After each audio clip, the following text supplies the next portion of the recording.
in Coast Salish style, I want to start by acknowledging my teachers and the people that I've learned from at the beginning rather than at the end, which is more customary for an academic talk or a talk like this. So I've had the great fortune of working with many different elders and knowledge holders from the Kwakwaka'wakw people and some Coast Salish peoples as well. But one of my dearest teachers, Kwakwaka'wakw, who's shown there, I want to honor in particular. He passed away in 2018, unfortunately, but he lived a really long life and shared his knowledge with so many people, and I was really honored to be among those. So when I started down this path, I was a graduate student at University of Victoria, and my supervisor had made an introduction with Kwakwaka'wakw, so I went to his house, showed up, knocked on his door, and sat down and had a list of questions about indigenous foods that I wanted to learn about, in particular a root vegetable. And so I started going through my list of questions, and he actually sat me down at the dinner table. We were eating, and he said, "Wait a minute, I can't teach you like this. We need to learn. I need to teach you this by going out on the land and showing you how these things are harvested and managed." And that quickly turned my academic plan on its head, because it went from like a scholar-informant relationship to a master-apprenticeship relationship. And through this apprenticeship with Kwakwaka'wakw, he was continually challenging me to think about the root that I was trying to study and how it was connected with everything else in his traditional worldview. So he taught me, or he shared with me, songs about that his family would sing when they paddled down a river on the way to harvest this root vegetable. He shared with me myth time stories that he called nuyum, that the elders would tell the kids when they were processing the root vegetables to keep them entertained so they wouldn't leave. He shared with me knowledge about how to make tools for harvesting the root vegetables, like digging sticks and bentwood boxes, which were used to steam and cook the different root vegetables. And he taught me how this root is connected with all the other foods as part of a seasonal round, a gathering round. So I want to raise my hands and say Gela Kesa to Kwakwaka'wakw for all the knowledge that he shared with me. So today's talk is going to be a little more focused here on the Salish Sea region, and I want to emphasize indigenous food systems and how they, I want to spend some time unpacking the culture from this region, the peoples that live here, and the diet of the people that lived here. And then I'll close with some information about how these indigenous managed and how our society could perhaps learn some valuable lessons from the way that indigenous people manage these food systems. So let's start with a bit of background for the incredible cultural diversity that we see here in the Pacific Northwest. So to anthropologists, this region is called the Northwest Coast. But if you're not familiar with that term, it's essentially similar to the ecologist term, the Pacific Northwest. Now, this is a map of language families, and the language family is the broadest level of classification that anthropologists use. So, for example, English and German are both part of the Indo-European language family. But so is Hindi, the language spoken by people in India, the dominant language there. So language families are, a very broad level of categorization. So looking at this map, we see that in North America, we have the highest concentration of language families along the west coast of the continent. And then if we zoom in into the Salish language family, we see that there are many, you can't really read them, but many polygons there. And that represent, the thick lines represent the 20 different languages that are spoken as part of the Salician language family, so these are individual languages. And then the thin lines represent the 40 different distinct indigenous groups. So in our area, we see that the Nooksack, the Lummi, and the Upper Skagit actually all speak different languages, even though they all have traditional territories here in Whatcom County. Diversity here in this part of the Salish Sea. If you study this map further, you might also notice some interesting patterns. Many of the traditional territories kind of mirror watershed boundaries. So why is it that there's this relationship? And I've thought a lot about this and talked to people about it, and I think it makes so much sense because a watershed represents the maximum amount of biodiversity on the landscape, because you could have resources that include maritime resources all the way up to the mountains. So as some people say, from the white cap of the ocean to the white cap of the mountains. If you were to just create a grid line on the state, you would miss out on much of that biodiversity, but every watershed, essentially, if it includes a high mountain peak at least, will have the full spectrum of biodiversity.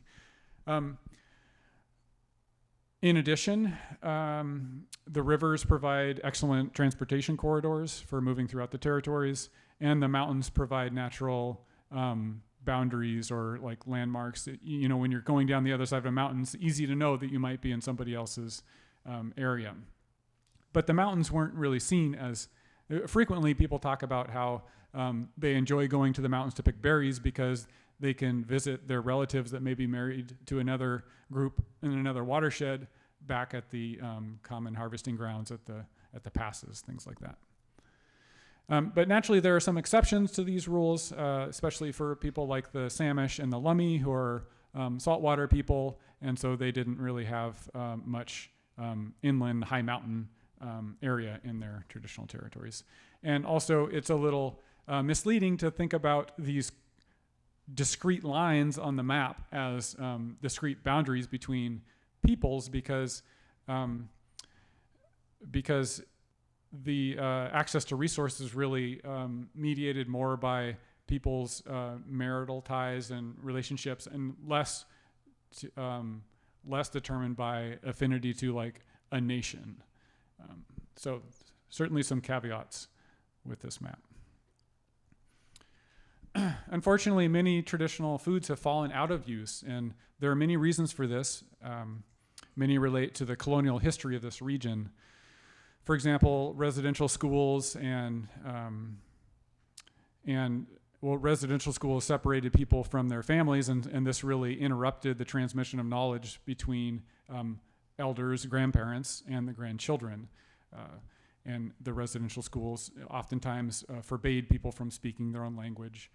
And disease epidemics were really terrible and wiped out a lot of the population during the colonial period.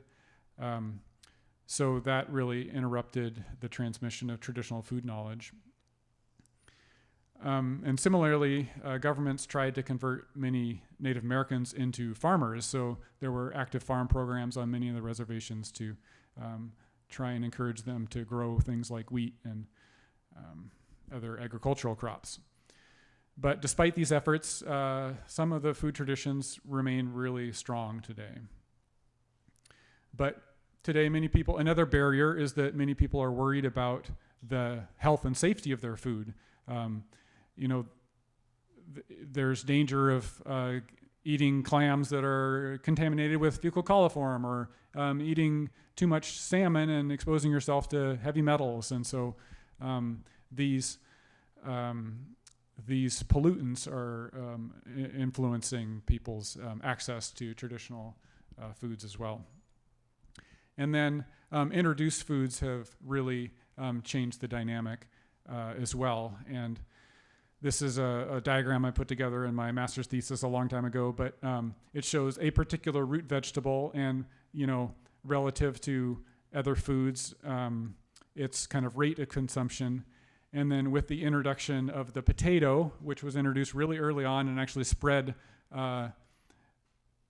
by indigenous contact ahead of colonial contact, the root vegetable use declined. But the thing that I really want to point out here is as food use declines, as traditional food use declines, we also see a decline in traditional ecological knowledge, but that lags behind because people have memories that can last multiple generations, really, if they're passed on through stories and songs and things like that. But at some point, after a food is no longer used, a few generations later, all of that traditional ecological knowledge could potentially be forgotten as well. All right, but there are many foods that still are used just as fervently as ever, and there are many groups that are working to kind of actively keep traditional ecological knowledge around about foods alive, like Northwest Indian College.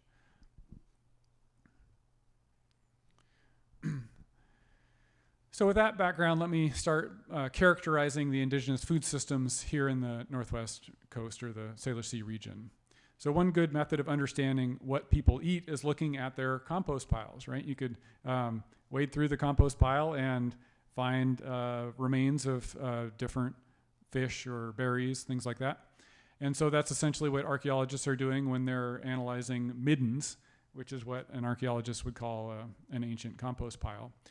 So at the Burke Museum at University of Washington, archaeologists have compiled data from digs that they've done throughout the Salish Sea, and they've found remains of 280 different food species. So that includes plants and animals. And the thing is that a lot of those don't actually store very well. If you eat something fresh and it's only eaten fresh, then you might not find remains in a compost pile. If it's like a berry, it's just in a totally decomposed.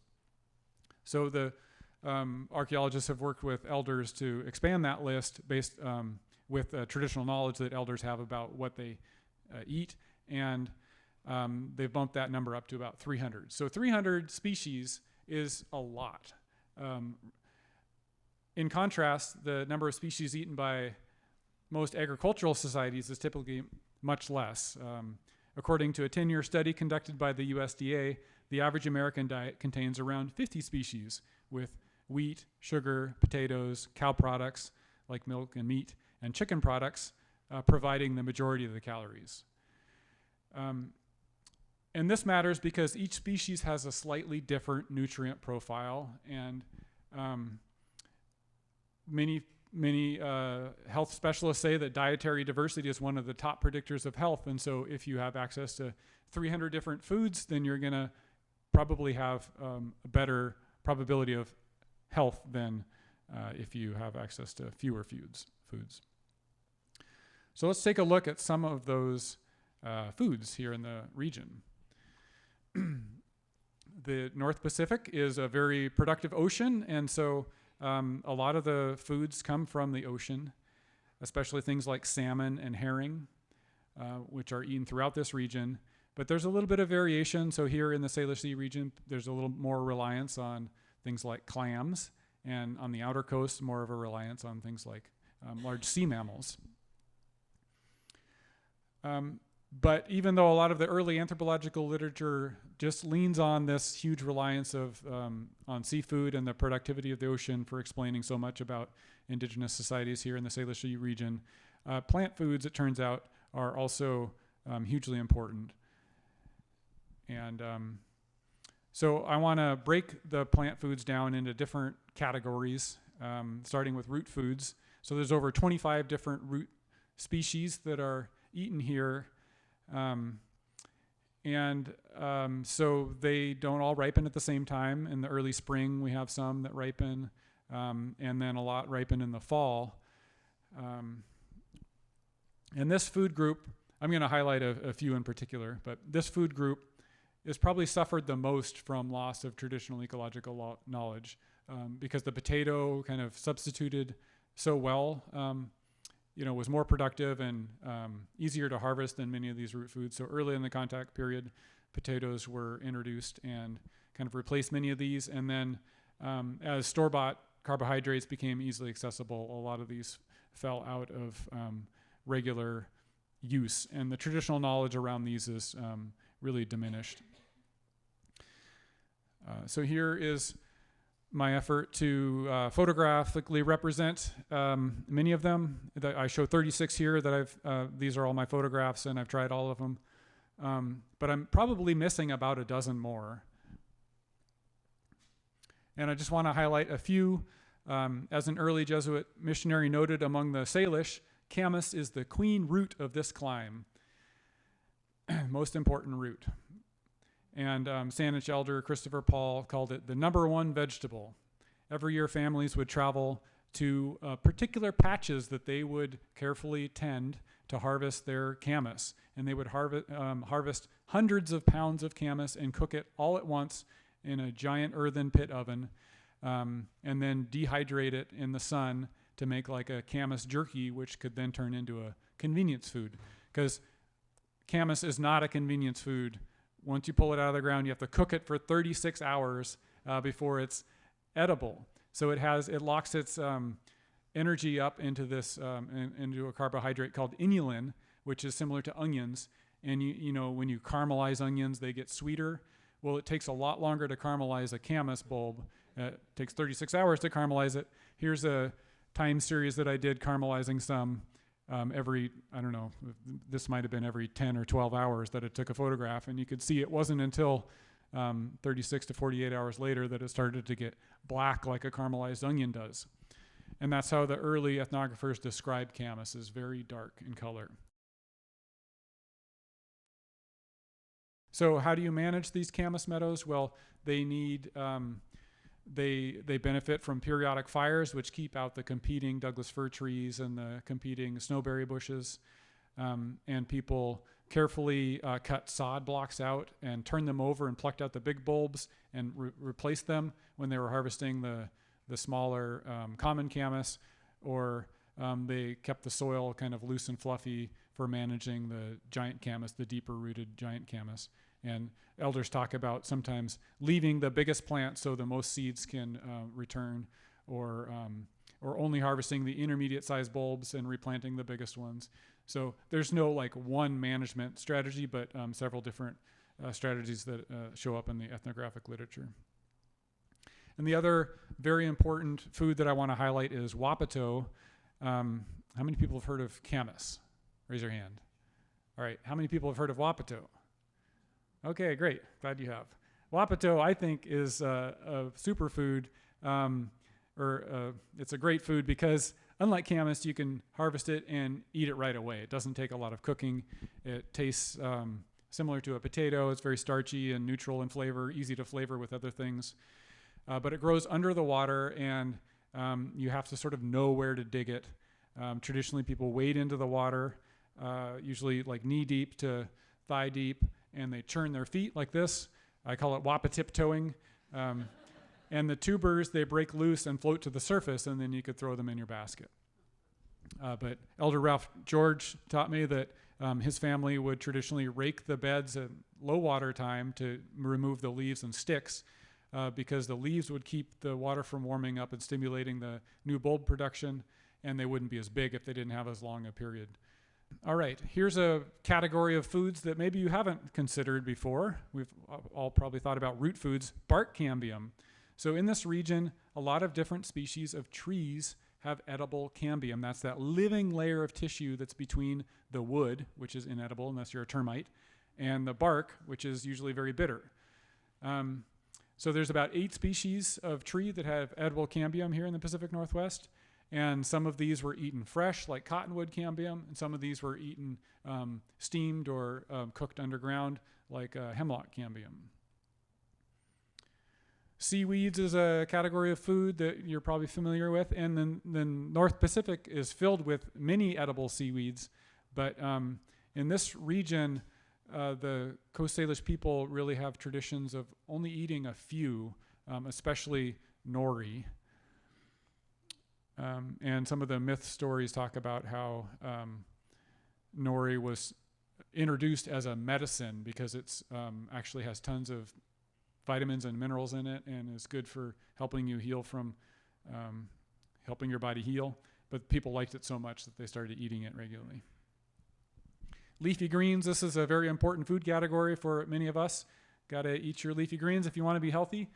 Well, oddly, if you scour the ethnobotanical literature, especially looking at early accounts, there's very little written about leafy greens as a food group here.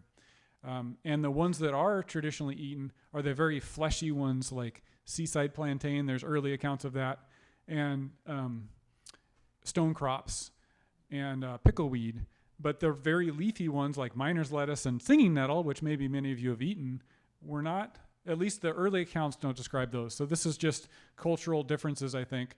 And I think a lot of the early explorers and maybe immigrants from Asia shared knowledge about how to eat these leafy green vegetables, the more leafy ones.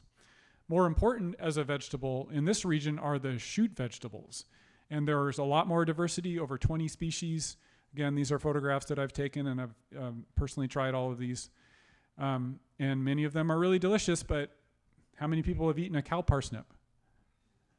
Okay, a couple. You should try it. It's delicious. In fact, I want to highlight cow parsnip.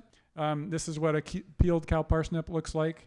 And the mature plant, you actually want to harvest it before it flowers, and you also want to be careful that you don't touch the plant on a sunny day because the juices will react with the sunlight and give you a burn. In fact, my son just got one on his chest.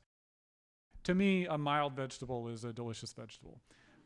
But a fruit, on the other hand, I'd say a mild fruit is not a delicious fruit. So fruits are a really important category for food, and really the clincher for diversity in this region. There's over 50 species of berry. And many were harvested in huge abundance. Here's another collage I put together. So Washington is the center of diversity for huckleberries and blueberries. We have 13 different species in the genus Vaccinium. We have 3 types of strawberry, 20 native species of currant. I only show 6 here. And I just want to highlight a few of the most important for the Coast Salish people, like the salal berries. They're past their prime now, but this was a pretty good year for salal in the beginning of August. At Deception Pass, at least, I picked a whole bunch. And yeah, you could just pluck the whole stems, and traditionally people would do that and then sit in a shady place and pluck the berries from that cluster of 5 to 10 berries. And then eat them fresh or boil them until they got into a thick stew and lay them on skunk cabbage leaves and sun dry them to make a fruit leather. Sometimes this is described as like a berry cake, and sometimes those berry cakes formed huge loaves that could be about 10 pounds.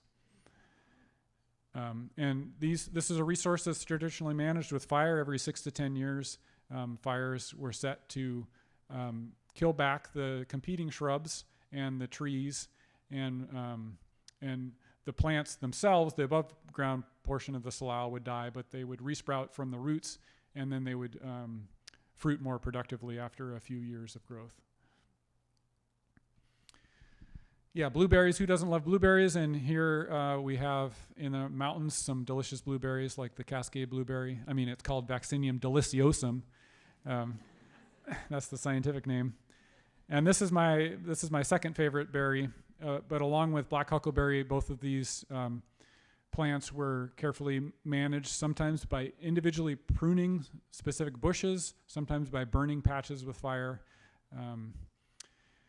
And frequently, in the olden days, people would dry the berries up in the mountains so that they could carry the dehydrated berries down the mountain, less weight.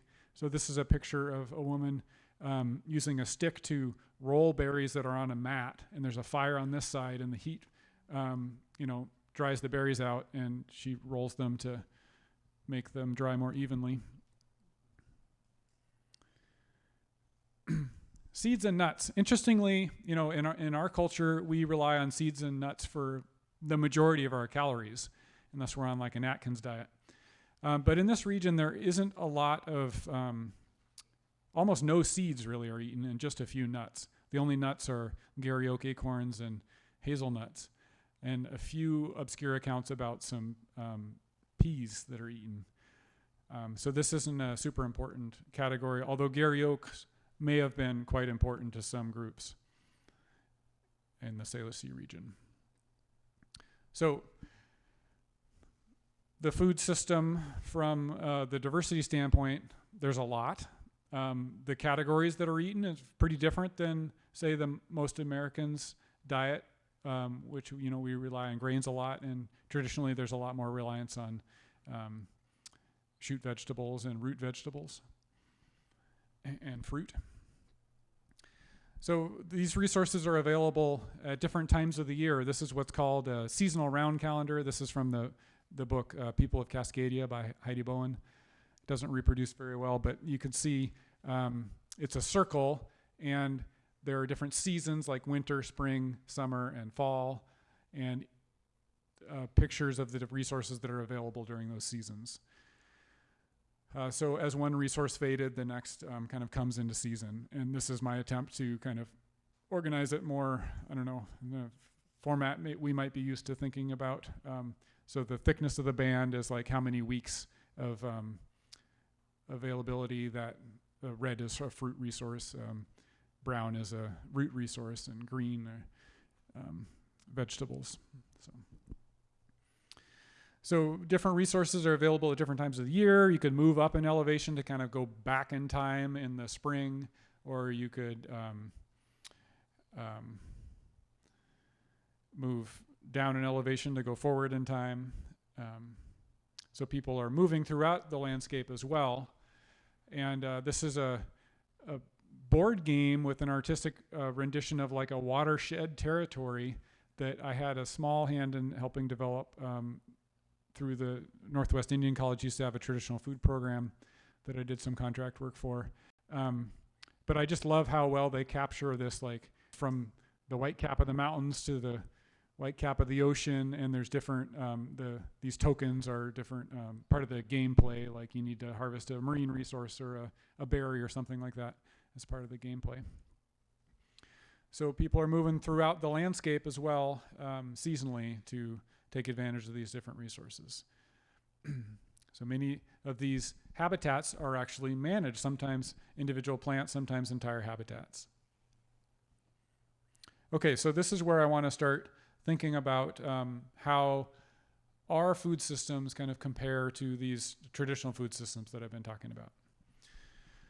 So let's look at a map of like our agricultural food system. In yellow here, we see agriculture is concentrated at the mouths of the big river systems like the Skagit and the Nooksack. And we see that that's in the lower floodplains where it's very productive because the river systems are depositing nutrients down in the lower floodplains, at least historically when they spilled over the banks. Now that they're diked, they don't do that as well. A little more about the indigenous food systems here. So in contrast to agriculture, where our society relies mostly on domesticated species that are grown in farm fields, and most of our foods come from annual plants. Here, there really aren't any annual plants that are eaten traditionally, and there aren't really any grains eaten traditionally. And there are actually very few domesticated species. Only the dog and tobacco were domesticated. Neither one of them are foods. So many people have probably heard of the word permaculture, permanent agriculture. I think this is a really good movement to try and model agricultural systems after more ecological processes. And I would argue, after 20 years of studying indigenous food systems, that Salish people have been practicing something that is similar to what we might characterize as permaculture for thousands of years. So I want us to compare some of the Salish food systems with our agricultural traditions. And I want also to think critically about the cost and benefit of our agricultural food traditions. So many of our worst environmental problems actually have deep roots in agricultural practices. So population growth, it's not talked about as much today because in the US we're Basically, our population is shrinking without immigration, but it's still, our population has a huge impact on the planet. And in many places like Nepal, where I lived for a short time, the population, as soon as they opened up new agricultural lands, the population exploded in those areas where people would have families of over 10 kids regularly, because kids represent like a free labor source in the farm economy.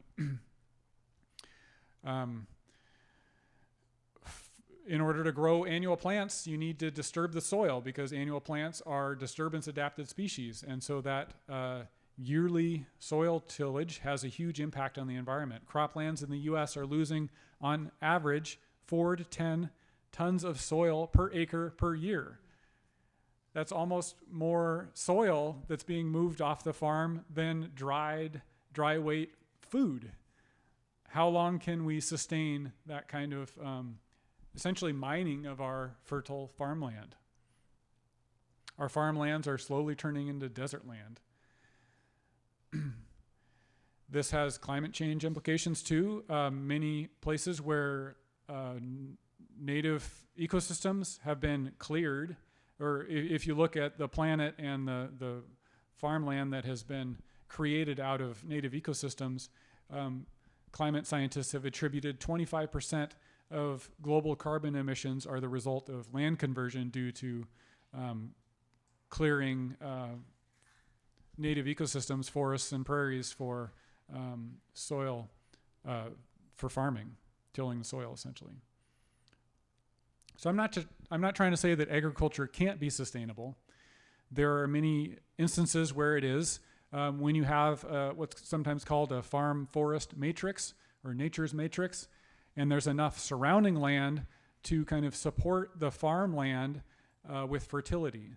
So traditionally the way this worked is people would send their cattle out into the forest lot, the cows would eat, and then they would come back for the night and they would poop.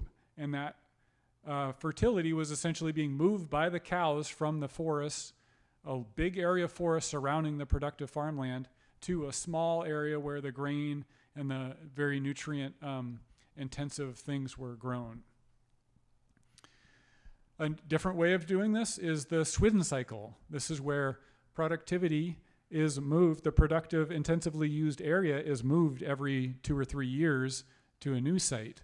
And then but resources are still coming from all the different ages in the Swidden cycle. So people might harvest fruits and nuts from a place that was harvested or cut down for agriculture 20 years ago, or medicines from a place that was cut down for agriculture like 30 years ago. That's called the Swidden cycle, sometimes called slash and burn. But this can be sustainable as long as the forests are allowed to regenerate and the soil is allowed to regenerate enough before it is cleared again for agriculture. And then another form of sustainable agriculture, in my opinion, is wetland agriculture. And again, this is kind of context specific, but our marshes are our most productive ecosystems in the world. And they're productive because water is moving down a watershed. And when it finds a flat spot, it goes into a marsh, and all the nutrients fall out in the marsh. And so wetland agriculture is essentially taking advantage of this naturally productive ecosystem and managing it for things that are more valuable for humans.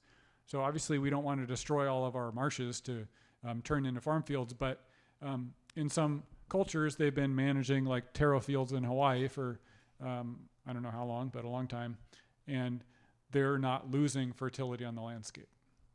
So to me, soil is the baseline indicator of sustainability. If you're losing soil, it's not sustainable.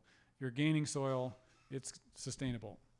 Of course, biodiversity is also another important indicator of sustainability.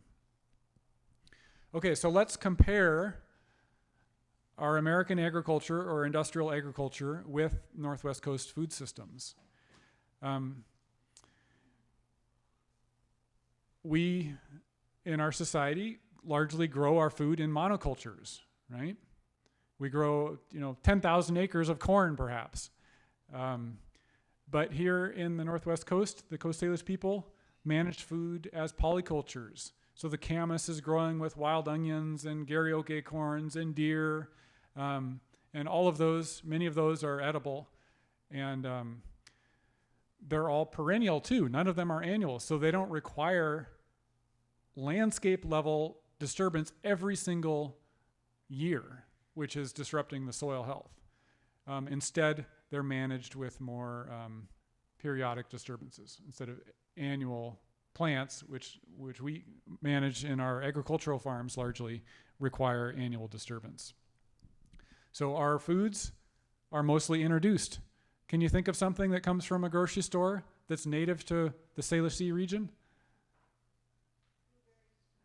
Okay, well, our blueberries that we get in the store they're native to North America, but they're mostly high bush blueberries which come from the eastern North America. But I'll give you a half point for that. Salmon, okay, great. You know, pecans are kind of native to North America, but the southeast, and hazelnuts, yeah. Actually, our hazelnuts we buy in the grocery store, they're native to Europe. We have a native hazelnut, but yeah, we can seaweed, good. So there are a few, but we really have to think hard. And isn't it terrible that our society just doesn't eat the products of this land? We've decided to only eat things that kind of are colonial, we brought with us as part of colonialism. So they're all introduced to this region, whereas here, the Salish people, everything that they eat traditionally comes from this region. It's all part of the ecosystem. It's all native.